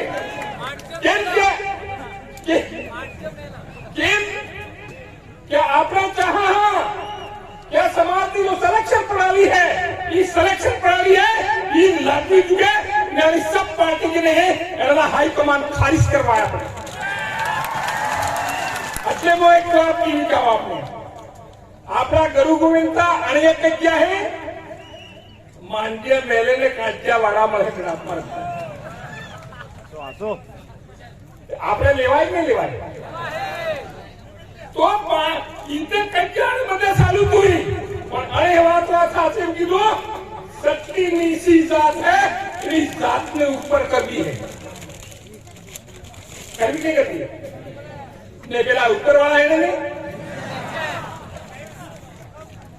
थोड़ा जोर से बोलो नीचे तो ये चीज सवाल है ये अन्य खसुड़ाइयों में क्या नेसने ओसा करवा वाली बात है ने ओसने ऐसा आ बात कबा भूलो देखी ने गांठ बांधी राखू અને વાત કરલે આપણે આદિવાસી પૂરા દેશમાં એક થાવું है આપણે 5મી सूची है આપણે 60મી सूची है तो आप भील प्रदेश पड़ेगा तो આપણે 60મી सूची लागू થઈ जाएगा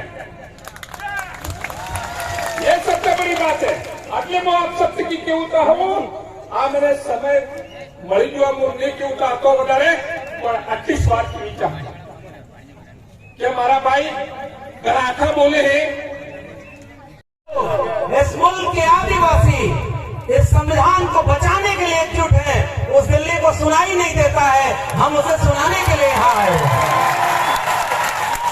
और मैं सबसे पहले आप सभी लोगों की इस एकता को आपकी लड़ाई को सलाम करता हूं और ये लड़ाई तो कोई आज की नहीं है हम लोगों को तो पढ़ने लिखने का मौका मिला तो हम लोग भी गलत इतिहास पढ़ते थे जब यहाँ लोग बता रहे थे कि जहां हम खड़े हैं ये बेड़का जगह है और इसे बदल करके कैसे बेड़ेश्वर धाम किया गया है और वहां नए नए मंदिर बन गए हैं ये गलत कर दिया हमारे इतिहास पर अपना इतिहास आरोपित कर दिया और हमारे लोग कह रहे थे कि हम इसे उनके नाम से नहीं बुलाएंगे हम इन्हें अपने नाम से बुलाएंगे कि ये आज भी इस देश के मूल निवासियों की जमीन बेड़का है और हम अपना इतिहास लिख करके उस इतिहास को गलत साबित करेंगे।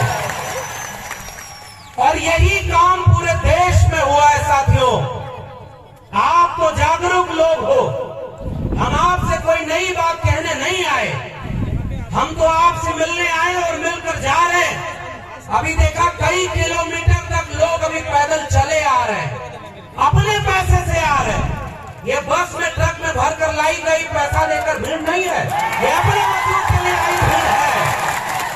तो हमारे पास तो ये बात के मौका है, भंवर जी और तमाम लोगों ने ये मौका दिया कि हम आपसे हिम्मत लेकर जा रहे हैं और जितनी भी कोशिश हमारी है दिल्ली में खड़े होकर ये बात कहेंगे और लड़ेंगे कि संविधान विरोधी तमाम लोग यह बात आंख खोलकर देख लो कि इस मुल्क के SC, ST, OBC संविधान को मानने वाले में एकजुट हो गए हैं और तुम्हें देश को बर्बाद नहीं करने देंगे। तो पहली बात यही कि साथियों एकजुट होने का वक्त है। मैं तो आदिवासी समाज से आता भी नहीं, मैं तो OBC समाज से आता हूं। OBC मतलब जानते हैं, और मुझे पता चला है कि इस कार्यक्रम में ढेर सारे OBC भी आए हुए हैं। और आपके बारे में तो हमें भी 2 साल पहले पता चल गया था कि जिन आदिवासियों को वनवासी करके तोड़ने की कोशिश हो रही थी, 7-8 साल पहले उस आदिवासी परिवार ने एकजुट होकर सबको जोड़ने की कोशिश कर ली और आपने क्रांति कर दी है भाई। मैं आपको सलाम कर रहा हूं। और आपने जो 2 विधायक जिताए उनमें से एक तो हमारे पिछले दिनों दिल्ली गए थे, अपने विद्यार्थियों को, अपने इलाके के छात्रों को एरोप्लेन में लेकर के पूरा दिल्ली घुमाया कि जागो और पढ़ाई करोगे तो एक दिन दिल्ली पर तुम कब्जा भी कर लोगे, ये कहने की बहुत जरूरत है। और ऐसे वक्त में ले आए हैं वो दिल्ली जब इस देश में एक प्रधानमंत्री ऐसा बैठा है जो पहले जब चुनाव लड़ रहा था तो वादा क्या किया था कि वो बेच रहे हैं भारत को, मैं चैन से कैसे सो जाऊं, सौगंध मुझे इस मिट्टी की, मैं देश नहीं बिकने दूंगा। बोला था ना, आप लोग भी सुने थे ना कि देश बेचेगा नहीं, न खाऊंगा और न खाने दूंगा, ये नारा लगाया था ना। अब जब प्रधानमंत्री बन गया तो 8 साल में क्या कर रहा है, पहले रेल बेच दिया, फिर बैंक बेच दिया, फिर LIC बेच दी, फिर BSNL बेच दिया, हमारी जल जंगल जमीन को बेच दिया, हमारी शिक्षा में 13 पॉइंट रोस्टर ले आया था कि हमारे प्रोफेसर भी न बन पाए, और जहां हवाई जहाज वालों को, हवाई चप्पल वालों को हवाई जहाज में चलाएंगे, हवाई जहाज भी बेच दिया। पूरा देश बेचते बेचते अपने दोस्त को दुनिया का दूसरा अमीर आदमी बना दिया और पूरे देश को नीलाम कर दिया है। ऐसे वक्त में हम खड़े हैं, तो मैं तो ऐसे क्रांतिकारी लोगों को सलाम कर रहा हूं।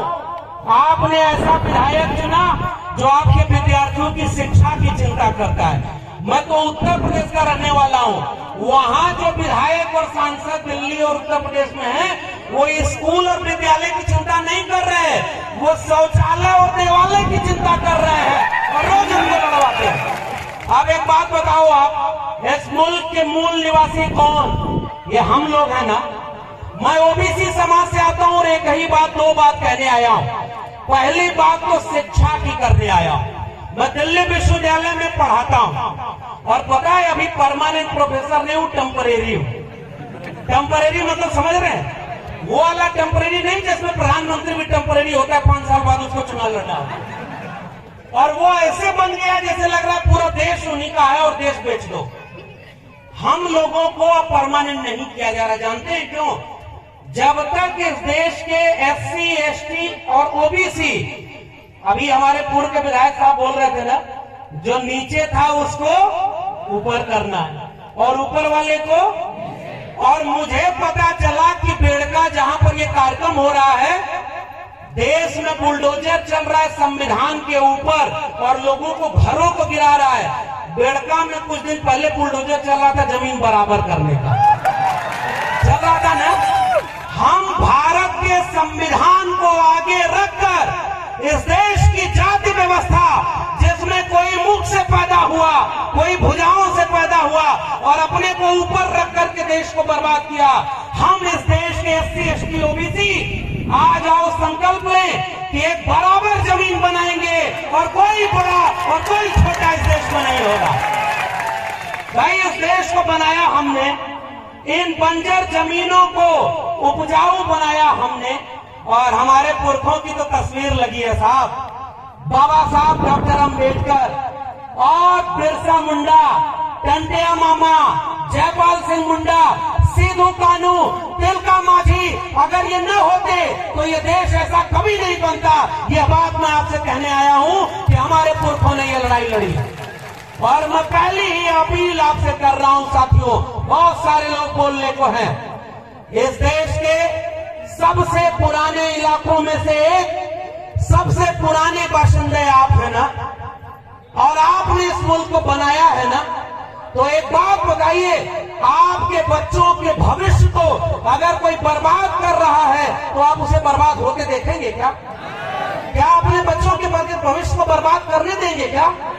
अरे भाई, इस देश में जिनको आपने बड़े बड़े नेता बनाया, वो रोज मंदिर मस्जिद हिंदुस्तान पाकिस्तान और हिंदू मुस्लिम में पूरे देश में दंगा करवा रहे हैं, और हमारे बच्चों की स्कूल विश्वविद्यालय सब निजी हाथों में बेच दिया ताकि हमारे आपके घरों के बच्चे न पढ़ पाए। इसलिए इस देश के मूल निवासी भाइयों, मैं आपसे एक अपील, एक गुजारिश करने आया हूं, भूखे रहना, प्यासे रहना, एक कपड़ा कम पहनना, आप घर में एक रोटी कम बनाना, लेकिन हाथ उठाकर बताओ, आप अपने बच्चों को पढ़ाओगे कि नहीं पढ़ाओगे? स्कूल भेजोगे कि नहीं भेजोगे? आप सब कुछ सह लेना, लेकिन अपने बच्चों को स्कूल भेजना।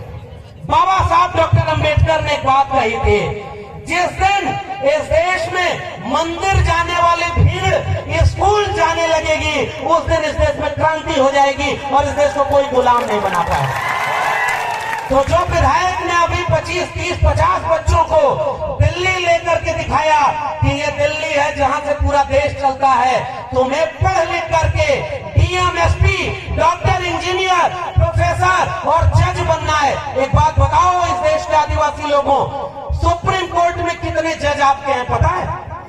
0 है। आपके हाई कोर्ट में कितने जज हैं?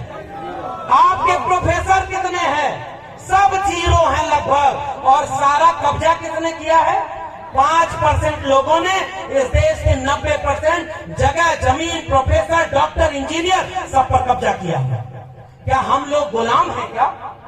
हमारे पुरखों ने लड़ाई लड़के इस मुल्क की मिट्टी को बचाया है ना।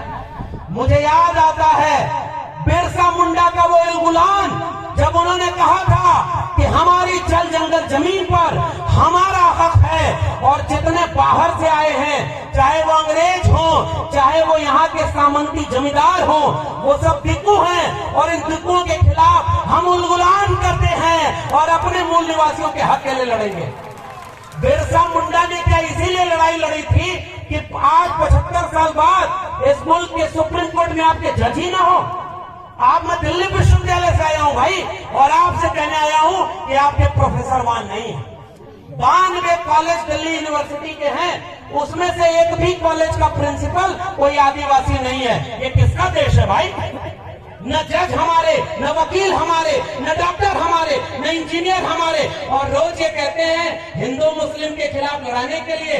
अरे हमारे पुरखों को जब मौका मिला, सिद्धू कानू, तिलका माझी को, बिरसा मुंडा, जयपाल मुंडा को अंग्रेजों के खिलाफ भी बगावत की थी। आज वो लोग शासन कर रहे हैं जो अंग्रेजों से माफी मांगते थे। पहचाने कि नहीं? अंग्रेजों से माफी मांगते थे ना। अंग्रेजों से जो राजा महाराजाओं के इतिहास पढ़ाया जाता है, और हमारे यहाँ खड़ी गम्मो कहते हैं, मूंछ पर राजस्थान को ताव देते हुए कहते हैं कि राजपूताना शान है। अरे भाई, तुम्हारी तलवार को जंग लग गया था क्या जब इस देश को सब गुलाम बना रहे थे? और आज तुम झूठा इतिहास पढ़ाते हो केवल राजपूताना रे किस बात का? अगर इस देश के मूल निवासी न होते तो ये भारत हमेशा गुलाम बना रहता। हमने लड़ करके इस मुल्क को आजाद बनाया, और इसलिए मैं आपसे केवल गुजारिश कर रहा हूं, एक तो ये बात मानकर चलो। आप बताओ, आपके सरकारी स्कूल बर्बाद हो गए कि बचे?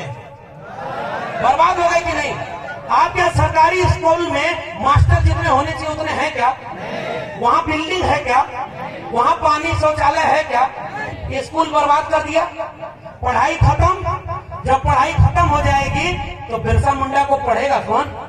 सिद्धू कानू को पढ़ेगा कौन? और भारत के संविधान को कौन पढ़ेगा?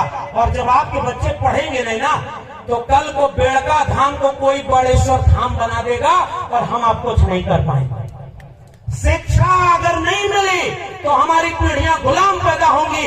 इसलिए इस राजस्थान के लोगों, इस भारत के मूल निवासी लोगों, इस देश के दलित पिछड़े आदिवासी लोगों, एक संकल्प लो कि चाहे कुछ भी हो जाए, हम अपने इसको घर के लड़के और लड़कियों दोनों को स्कूल भेजेंगे और पढ़ाई करेंगे ताकि आने वाली पीढ़ी गुलाम न पैदा हो।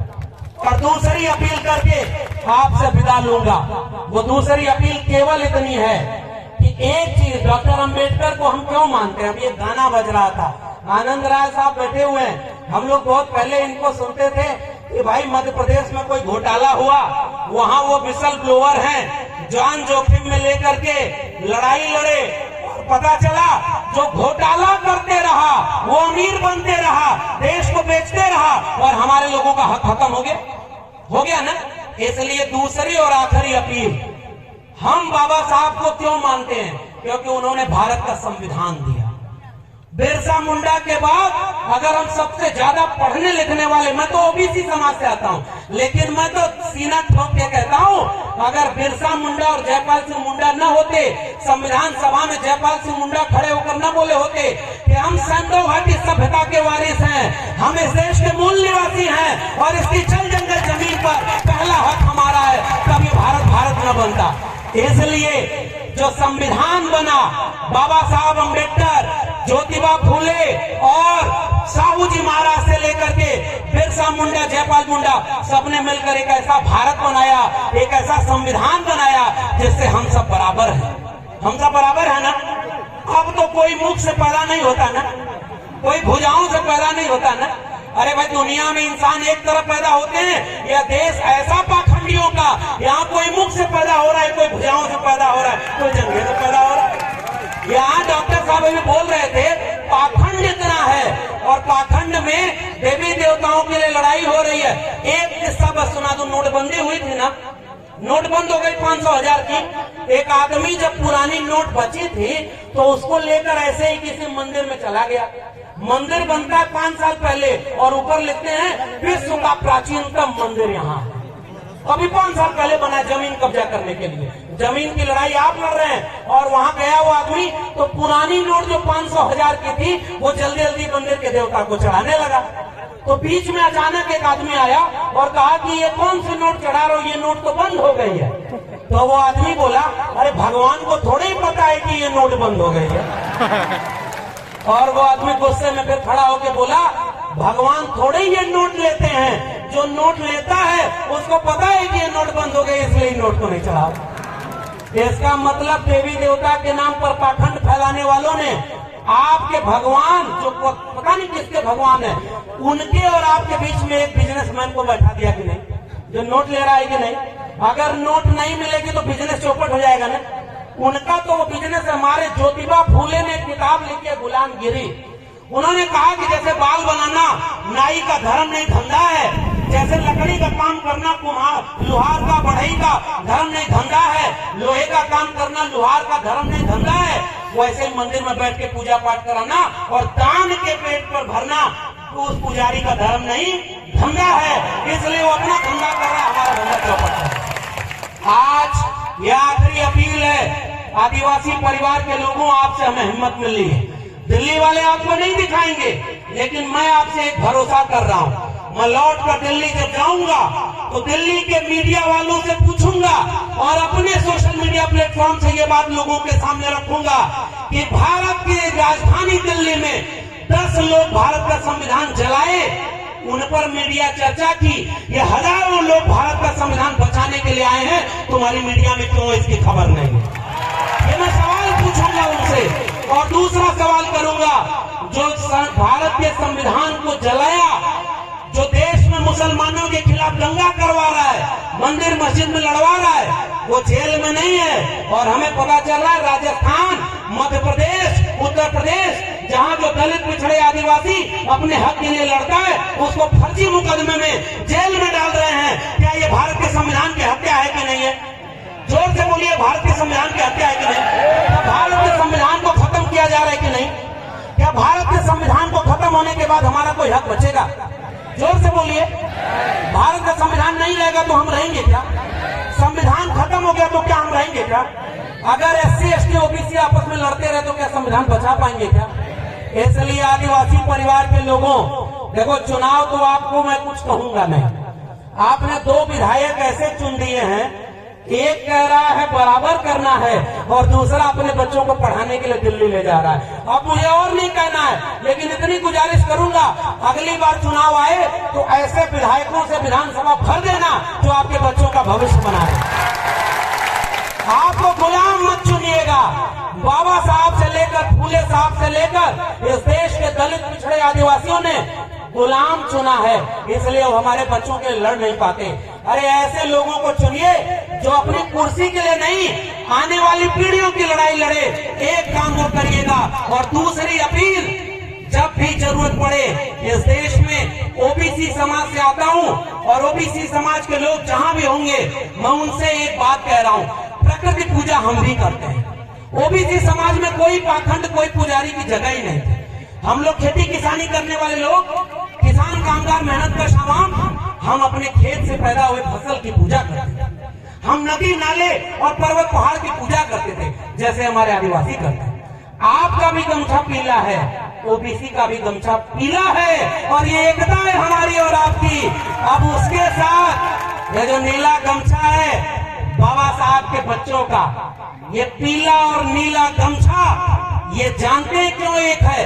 क्योंकि हम सब पाखंड के विरोधी हैं। हमें मंदिर से मतलब नहीं। ये मंदिर वैसे भी इस देश में कम नहीं था। इस देश में गली गली में मंदिर था, और मंदिर से हमारे बच्चों का कल्याण तो नहीं हुआ, भारत के संविधान से हुआ ना।